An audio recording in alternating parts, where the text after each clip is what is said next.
Bon, de 1, je sais je suis très en retard. Et de 2, tu dois te demander que fait cette vidéo sur ma chaîne. T'inquiète pas, je vais tout expliquer.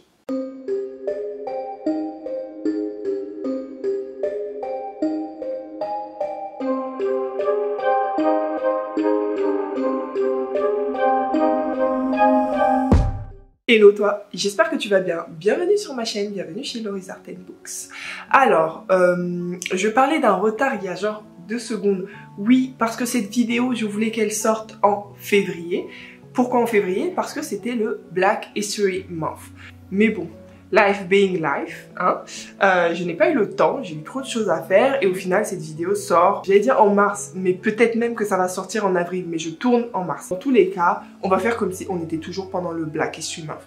Et à la question pourquoi cette vidéo se retrouve sur ma chaîne, sachant que j'avais complètement arrêté les book hauls et que si je voulais vraiment vous faire un book haul, on en aurait pour 1 heure parce que ça fait longtemps que j'en ai pas fait.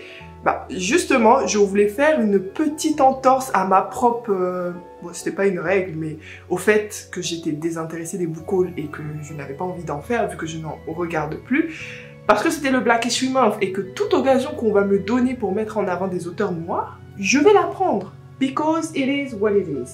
So, aujourd'hui, je vais te présenter, je crois qu'il y en a un peu plus de 10, donc pas tant que ça quand on considère que je vais te présenter tous les livres par des auteurs noirs que j'ai achetés ou reçus depuis le début de l'année, sauf les livres que j'ai déjà lus. La chose un petit peu différente avec la plupart du temps, c'est que cette fois-ci, il y a très peu d'anglophones et beaucoup de francophones. C'est rare parce que, étant une lectrice de fantasy, les auteurs afro que je lis sont en général anglophones. Cette fois-ci, ce n'est pas le cas et je suis assez fière. Bon, en même temps, il n'y a pas beaucoup de fantasy cette fois-ci, donc... Anyway, je vais commencer par un livre qui en fait n'est pas du tout écrit par un auteur afro, mais qui touche très près le monde afro, et tu vas comprendre pourquoi. Il s'agit de l'invention du colonialisme vert. Est-ce que tu vas voir? Parce qu'il y a le reflet, voilà. Bref, l'invention du colonialisme vert pour en finir avec le mythe de l'Éden africain. Donc c'est de Guillaume Blanc. Je pense que tu auras compris que Guillaume Blanc n'est pas noir, en tout cas n'est pas afro. Anyway, c'est aux éditions Flammarion à la collection Chants Essais. C'est un livre qui m'a été recommandé, pas personnellement, mais via sa story, par Eudes. J'ai oublié son nom de famille, mais son nom sur Instagram, c'est... J'ai oublié, mais je mettrai en lien toutes les personnes qui m'ont inspiré les livres que j'ai acquis. Mais voilà, c'est quelqu'un qui parle beaucoup d'histoire sur son Instagram. C'est un jeune homme afro qui est en études d'histoire, ou peut-être qui a fini, et qui a à cœur de un petit peu rétablir, je mets en guillemets, mais voilà, de parler de l'histoire d'un côté très vrai, sans essayer de ménager les sentiments des personnes blanches comme des personnes noires, parce qu'il y a aussi des conneries qui se disent dans notre communauté juste pour garder bonne figure, si tu veux. Et du coup, j'aime bien ces recommandations et ce livre m'a tapé à l'œil, donc je l'ai pris pendant le salon du livre africain. D'ailleurs, il y en a 4, ouais, il y en a 4 que je vais te présenter qui viennent du salon du livre africain. Bah, prochain livre du même salon, il s'agit du Duel des grands-mères de Dadié Dembélé. Donc, il s'agit d'un court livre, donc roman poche, qui est sorti je crois en 2021. Depuis sa sortie en fait je l'ai à l'œil, mais je ne l'achetais pas tout simplement parce que ce n'est pas mon genre de prédilection. Il s'agit d'une sorte de contemporain, ce qu'ils appellent en fait en anglais fiction littéraire, qui selon moi ne veut rien dire, mais je pense que ceux qui ont l'habitude sauront qu'est-ce qu'on met dans des fictions littéraires. Ici on va suivre un jeune homme qui vit au Mali il me semble, et qui est insupportable pour sa famille. Il fait l'école buissonnière. C'est ça? Buissonnière. À chaque fois, je me trompe sur ce mot. Et pour ceux qui ne savent pas ce que c'est que l'école buissonnière, c'est lorsqu'un enfant ne part pas à l'école et va dans les buissons. Je sais pas si c'est quelque chose qui est connu internationalement chez les francophones ou c'est surtout en Afrique subsaharienne qu'on le dit. Mais en tout cas, c'est juste quelqu'un qui, voilà, un Tom Sawyer, quoi. Donc il va pas à l'école, il est insolent, il répond à ses parents, bref, ça ne va pas. Et ses parents vont décider de l'envoyer chez ses grands-mères au village et... Voilà, c'est je pense un récit initiatique et j'ai hâte. Pour le coup, de ce que je sais, il n'y a pas du tout de fantasy ni de fantastique là-dedans. C'est pour ça que je disais que c'était pas mon style de prédilection. Lorsqu'il est sorti en poche, je me suis dit vas-y. Et c'est quand même. Ensuite, je te présente Fables et contes afro-antillais de Jean Juravet ou Jean Juravet, je ne suis pas sûre, qui est un auteur guadeloupéen, il me semble.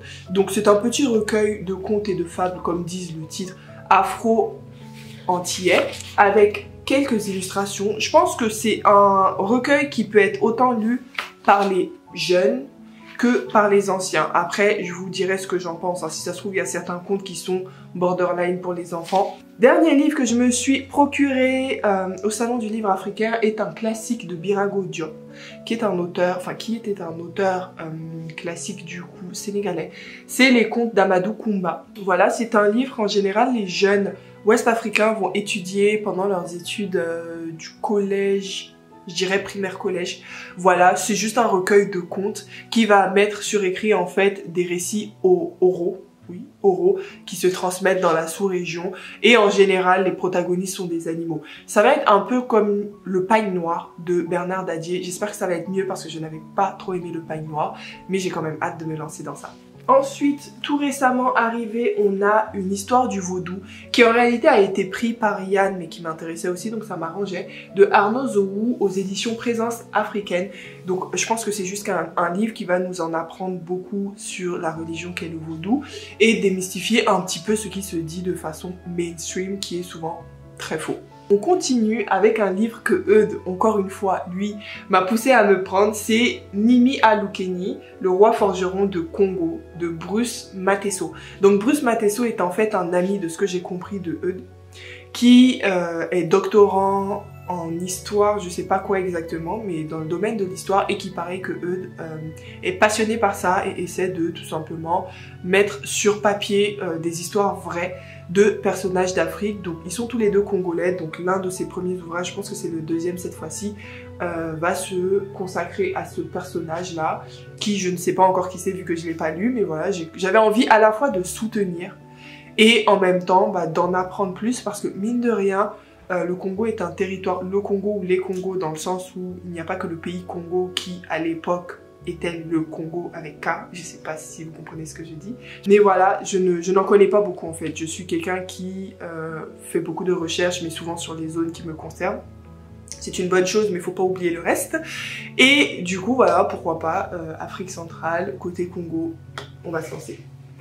On continue avec un cadeau. Il me semble que je vous ai déjà présenté ce livre, donc je vais aller rapidement. C'est Des vies de combat de Audrey Célestine qui m'a été offert par mon petit frère à mon anniversaire, où on va avoir une sorte de recueil d'histoires de 9 femmes noires.